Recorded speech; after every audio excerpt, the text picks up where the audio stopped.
Hi అండి, welcome to Sivaratna collections. చాలా మంది మగ్గం వర్కులకి చాలా చాలా అమౌంట్ పెట్టి అన్ని మగ్గం వర్కులు అన్ని చేయించుకున్నారు కదా.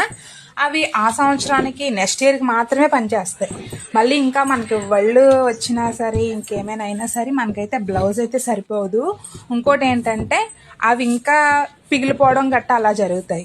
ఇప్పుడు మనం ఏం చేస్తున్నామంటే ఆ పట్టు క్లాత్ మంచిది, సేమ్ శారీలో కలర్ బ్లౌజ్ పీస్ మ్యాచ్ అయ్యేది తీసుకొని దాని మీద మిషన్ వర్క్ అయితే చేసాము. మళ్ళీ మగ్గం వర్క్ వేస్ట్ అవ్వకుండా దాన్ని కూడా మనం నీట్గా కట్ చేసుకొని ఏ పీస్కి ఆ పీసే తీసుకొని నీట్గా దాన్ని మనం మళ్ళీ వేరే ఆ పట్టు ముక్కకి దానికైతే జాయింట్ అయితే చేసుకున్నాం. మనం మగ్గం వర్క్ చాలా అమౌంట్ పెట్టి చేయించినవి ఇప్పుడు అన్నీ కూడా సింపుల్గా మిషన్ వర్క్లు వచ్చినాయి కాబట్టి మన అమౌంట్లు కూడా తగ్గుతున్నాయి.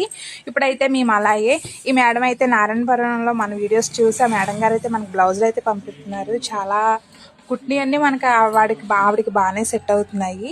అలాగే ఈ బ్లౌజ్ కూడా ఏదో చేయండి మేడం గారిని ఇచ్చారు. నేనైతే దాన్ని అయితే రీమోడలింగ్ అయితే చేశాను మిషన్ వర్క్తోని. మళ్ళీ ఇంకొకటి మనం మగ్గం వర్క్ చేయించుకున్న అవి ఒకటి అయితే దాన్ని ఎలా అయినా చేయొచ్చండి. ఎందుకంటే మిషన్ కింద పెట్టి సూది ఏం అవ్వకుండా జాగ్రత్తగా కుట్టొచ్చు. కానీ ఇదైతే అంతా పోస వరకు దీన్ని చాలా జాగ్రత్తగా స్టిచ్చింగ్ చేయడం చాలా కష్టమైంది. ఈ కష్టం అంతా మా తోటికోళ్ళు చాలా జాగ్రత్తగా వర్క్ అయితే చేసింది. నేను అలాగే స్టిచ్చింగ్ అయితే చేశాను. మీకు నచ్చితే లైక్ అయితే ఇవ్వండి.